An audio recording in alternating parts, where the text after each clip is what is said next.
Ребятушки, приветствую вас в Ярославской области, 30 километров от города Ростов-Великий. И сегодня у нас обзор, в которых еще не было.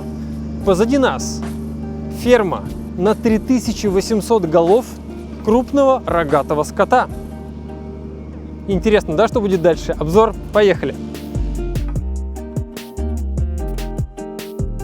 Так, ребятушки, как было дело? Как мы вообще здесь оказались? 5 месяцев назад к нам в почту пришло письмо. Не хотите ли посмотреть, как работает современная молочная ферма? Мы, честно говоря, что-то отложили его в долгий ящик, потом думали и подумали, а почему бы и нет? Потому что понимали, что в 2022 году производство молока это явно не что-то вот такое. И вот мы здесь, на территории компании «Красный маяк». Как написано, это ведущее сельскохозяйственное предприятие Ярославской области. Несколько самых интересных фактов. Открыто в 2022 году, стоимость строительства 2,6 миллиарда рублей, проект реализован всего за 2 года. Прямо сейчас здесь производится более 90 тонн молока в сутки, а потенциал, как написано, 150 тонн. Честно говоря, не представляю, это сколько в пачках вообще? Готовы посмотреть, что там внутри? Там внутри очень интересно. Заходим. Добро пожаловать! Самый новый молочно-товарный комплекс, это так по науке, в России. Конкретно это здание 1100 тонн металлоконструкции, 43 тысячи квадратных метров. А теперь самое интересное, прошу сюда, 3800 голов крупного рогатого скота. Сказали двигаться медленно, руками не размахивать и говорить тихо, когда подходим к коровам.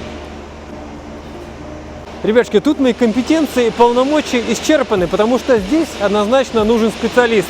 Как в 2022 году производят молоко? Игорек, что ты делаешь? Сказали, а вы с ним подружились.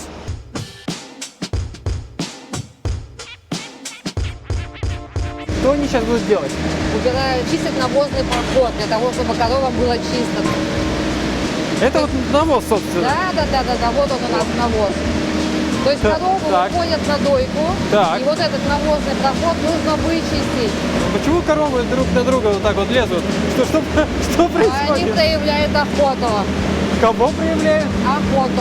Какую-то охоту? Это животные на случку, на осеменение. Поэтому они покрашены хвосты. Но это же все дамы, так сказать. Ну, дамы, у нас искусственное оплодотворение. Ладно. Это оно и есть, да? Да.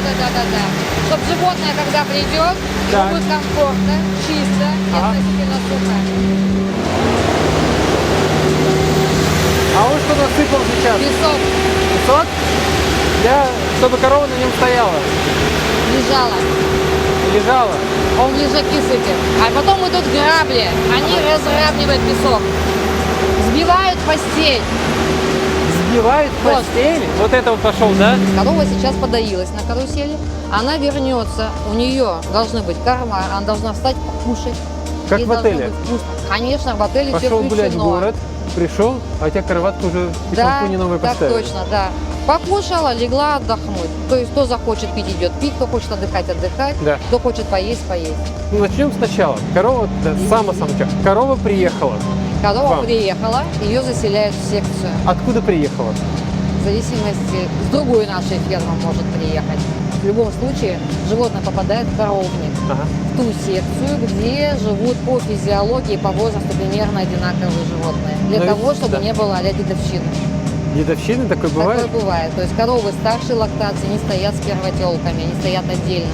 Что коровы кушают? Это самый важный вопрос. Они не едят траву, они не пасутся в поле, как вот швейцарские коровы, да? Мы привыкли думать, что классное молоко – это коровы свободно выгулены, в поле зеленая трава, а здесь вот они… Ну, на самом-то деле это такой устаревший миф. Мы говорим о высокопродуктивных животных. Высокопродуктивные животные за лактацию дают 11, 12, 13, 14 тонн молока. И, соответственно, у организма уже другие требования. Мы здесь видим силос кукурузный, травяной. Мы видим зерно кукурузы, немножко сои. То есть все вкусное. То есть полностью сбалансированный рацион по белкам, жирам и углеводам, как у нас. Ни на одном комплексе у нас коровы не гуляют. Им достаточно здесь площади для того, чтобы передвигаться, если мы говорим просто про мацион. Но мы будем не забывать, что с каждым пройденным километром корова теряет молоко. И поэтому, если мы говорим про пастбище, а пастбище отдаленно находится от комплекса, Так. то вместо того, чтобы получить надой, я получу минус. Плюс еще трава, она не постоянна, она растет, она меняет фазу. Сегодня у нее Так. протеин 20, завтра 17, послезавтра 10. Соответственно, корова не получила питательных веществ, которые ей необходимы для выработки молока. Да. А мы кормим не корову, мы кормим микробы рубца. И мы не получаем молоко. И речь идет о том, чтобы корова была максимально продолжительной жизни, у нее были здоровые копыта, у нее было здоровое вымя, и она все время была в хорошем настроении и давала молоко. В хорошем настроении. Конечно. Во сколько просыпается корова обычно? Нет понятия просыпается. У каждой коровы свой режим. Ну, они ночью же спят. Неважно, когда... Или могут не спать? Нет, вы можете посмотреть по видеокамерам, ночью происходит точно такая жизнь, как и днем. Серьезно? Корова доятся 3 раза в сутки. Ага. То есть Так. через каждые 8 часов. На промывку оборудования на час останавливается. Поэтому она хочет – отдыхает, не хочет – не отдыхает. Ночью такая же жизнь, как и днем. Она может кушать, может отдыхать, может пить, может стоять, может мечтать. Это интересно. Нет, а если корова, вот некоторые спят, а рядом какая-то возня идет, вот это вот, друг на друга запрыгивает. Неважно А это же не абсолютно. выспится, получается? А такого нет понимания, выспалась или не выспалась. Как-то так. Она лежит, она уже продуцирует молоко. Она Интересно. должна жвачить, у нее должен работать организм немножко. Мгм. Хорошо. Значит, они покушали, потом вот на дойку куда они идут? По галерее в Покажете? доильный зал. Мы По туда галерее. Так. Здесь вы сказали постоянная температура. Постоянная температура Сколько- поддерживается. Сколько градусов? Чё, ну Предела- вообще-то прохладно тут. 12 где-то градусов. 12? 12 градусов. Да это же дубак для Нет. многих. Не, это для людей. Температура у коровы там 39-39,5 градусов тела. А это вот какая-то другая совсем. Это другая порода, да. Но она хочет быть в нашем стаде.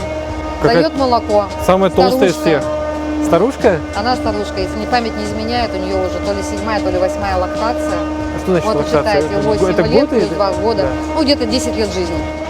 Так, а быки тут когда-то вообще появляются? Нет, никогда. Вот такой странный вопрос. Никогда. В виде семени.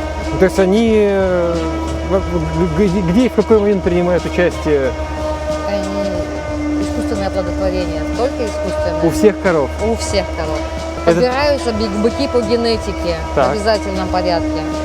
То есть как раз те быки, которые способны нам позволить в будущем получить телочку с максимальными показателями здоровья и продолжительности жизни и молочной продуктивности.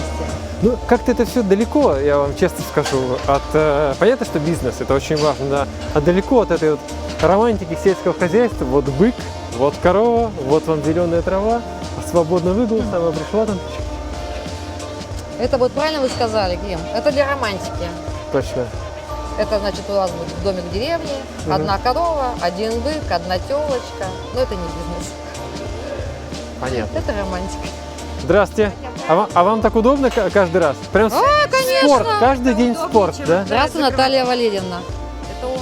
Здрасте. В Да. данный момент мы метим животных, которые будем выгонять из одной секции в другую секцию. Для чего мы это делаем? Мы их выставляем на осеменение. Завтра у нас ребята пойдут их осеменять. Синхронизировать и в дальнейшем осеменять. Завтра начнется самое интересное. У нас каждый день самое интересное. А как это происходит? Можно... Что, осеменять? Да. Это надо с осеменаторами. Они вам подробно расскажут. Мое дело Покажут. выбрать, подобрать животных Так. и предоставить им. Дальше уже они работают. А может спросить, а вы где-то этому учились специально? Конечно. То есть вот профессия зоотехника есть. Конечно. А где, если не секрет? Омский государственный аграрный университет. Ну, а вот специалистов таких в стране много? Таких, как я, Да. одна. Не, ну правда. Нет, вообще наша специальность, она умирающая, да? Почему? Валерий? Ну, немногие хотят связывать свою жизнь вот с такой работой. Ну это же интересно. Это интересно. Завтра у вас вон такая движуха здесь будет. А запаха совсем нет. Вот мы все обратили внимание, что вообще не пахнет. Как это так? Потому что у нас новый комплекс, у нас хорошая система вентиляции, приточно-вытяжная. То есть у нас через шторы поступает свежий воздух, который потолочными вентиляторами гонится на другую сторону, и там он высасывается. Поэтому это главный критерий, один из главных, чтобы не было загазованности, чтобы животное чувствовало себя комфортно и давало молоко. Спасибо вам большое. Сапоги у вас классные. Утепленные, да? Ладно, не отвлекаем. Спасибо большое. Спасибо.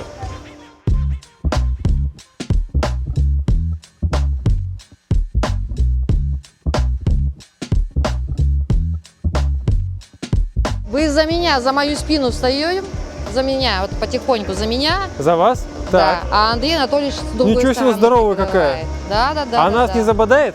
Иди, девка, иди. Ну что-то у них тут как курорт какой-то, они вообще не торопятся никуда, да? Конечно, я говорю, спокойно, вот они сами идут. Гуляются? Эй, ну что ты делаешь? Штаны облизала, блин. Пылесос, пескоразбрасыватель и грабли сразу спушили, вон там едут. Это надо отдельный обзор делать. Смотри, Игорек, смотри, как она сворачивает.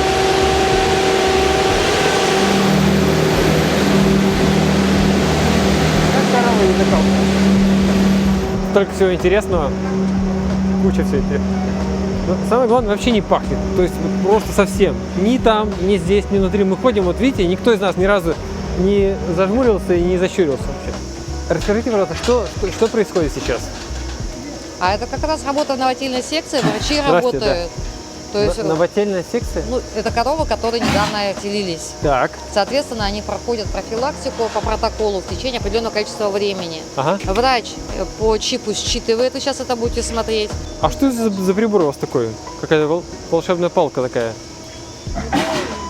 Это считыватель? Да, и считывает, заносится информация и считывается Офигеть. по каждой корове. То есть облегчает письменную работу. Да. Вместо бумажки мы ходим с телефоном. Сколько температура у коровы средняя? Она чистится от 38,5 до 39,5. Если 39,5, то это уже воспаление считается. Это уже повышенная температура. А и что вы делаете, если температура? Назначаем противовоспалительные препараты. То есть все как, в принципе, как в школе или там в каком-то детском садике, да? А вот сейчас корова, получается, заблокирована. Есть правило табу 40 минут максимум. 40 минут. Что корова может стоять. Информационное обеспечение здесь помогает скорость набрать. То есть 270 голов в секции, Да. максимум 40 минут у врачей на то, чтобы сделать манипуляцию с животным. То есть благодаря вот современным технологиям Так точно. вы укладываетесь в графики. Раз. Все свободны. Так, мы шли к карусели. Да.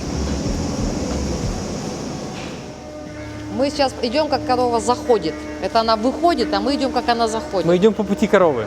По пути коровы, да.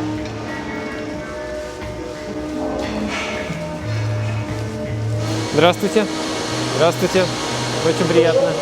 То есть это очередь, и они все, как на паспортном контроле, по одной заходят. Нам нельзя туда подходить. Нельзя? Почему? Мы их пугаем, и Так. еще ко мне ближе. Еще, понял. Почему я защищаю? Мы их начинаем пугать. Мы напугаем, они стоят плотно. Так. Одна начнет разворачиваться и в другую сторону убегать.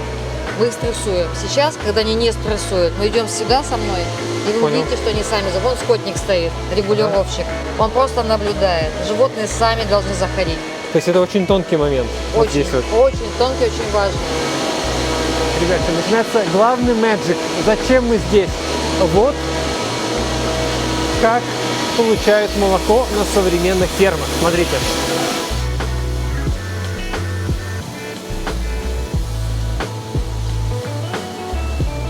Как эта штуковина называется?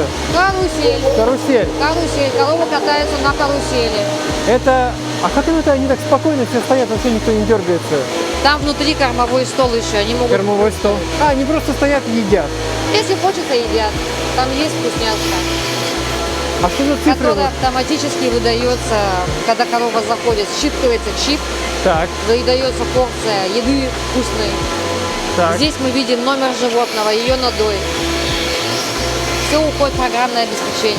То есть люди реально работают. Это работа людей вот каждый Это день. дойеры. Каждый день. Дойер. Это Современный дойер вот так вот.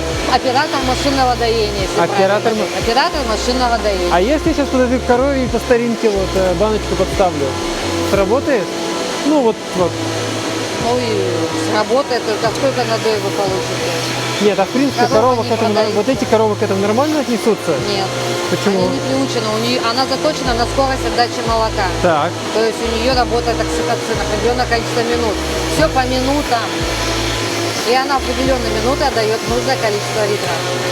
Корова – это завод по производству молока. Это Да. завод, даренный природой людям. Всю романтику развеяли. Да. Да?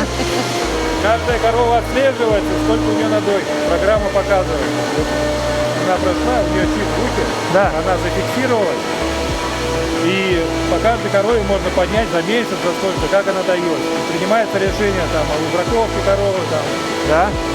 Если она не дает молока, ее долго тут терпеть не будут. Понятно. О, вот смотрите, а что это они? А вот она 8 отдаила, ей надоело. Как это? В смысле? А как она его сбросила? А там у нее, когда молоко перестает, она вакуумная. Да. Соски на вакууме работают. А. Молоко не идет, она автоматом сваливает. Ну сколько минимум должна корова отдать вот, за круг? Она должна просто, чтобы не болеть, заболеть, она, ну, допустим, 8 может литров, так вот еще. То есть А если так типа- до 14 литров она дает. Если Ого. вот сейчас найдем, 12, 14. Есть рекорд. 14 литров. Ну-ка. Оп. Оп. Оп. 17,5 литров. И все еще идет. Игорек, вот наша корова. 18,5 литров, чувак. 20 литров. 20 литров молока. А что он сейчас делает? А? Что Он сотрудник? обрабатывает соски, чтобы не попали заболевания. После запечатывания, после дойки специальная густая смазка, ну, стаканчик одевает, и она уже пошла, там может лежать спокойно, Интересно. зараза никогда не попадала. Так, ребятки, надо посмотреть этой корове в глаза. Она дала 20,5 литров молока за один круг. Вот соседние дали 11, 14, 10, 13, 8 всего. А это он уже 21 дает. 21. 21,05. Еще не хочет уходить оттуда. Ребятки, вот самая крутая корова на этой ферме. Что тут происходит? Что это за место? Вот программа М-комплекс, она открыта. В ней сейчас, М-комплекс называется? да, Ага. вот в ней Анастасия делает кормление.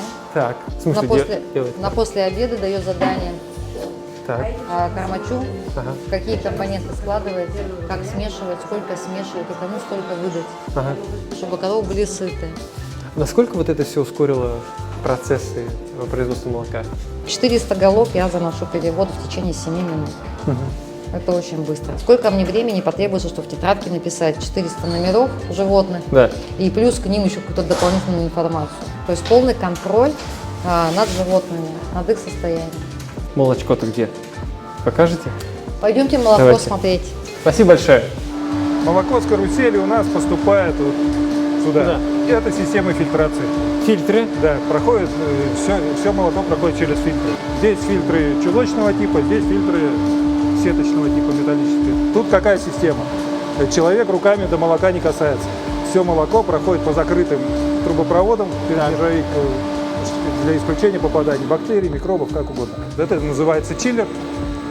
Молоко прошло до охлаждения, все компьютеризировано, все видно в любой момент, где какой насос, какой клапан открыт, Так. как охладилось.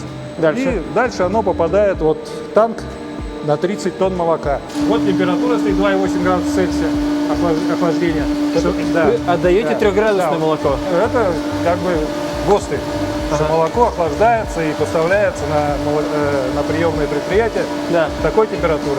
А это молоко уже, получается, можно по пачкам разливать? Или оно там еще что-то с ним происходит на заводе? Ну, на заводе у них свои процедуры Да. такие, перед разливом. Тут мы не знаем какие.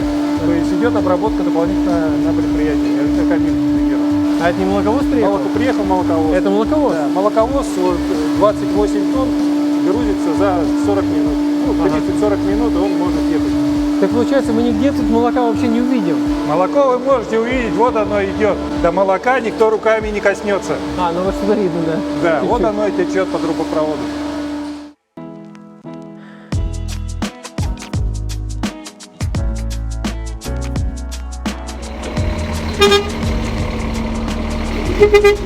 Ребятки, вот такая вот история. 24 тонны отборного, свежего, технологичного молочка поехали на производство, где уже все будет официально, красиво разливаться по пачкам с нужной жирностью и с нужными этикетками. А всего, напомним, эта ферма производит около 95 тонн молока каждые сутки.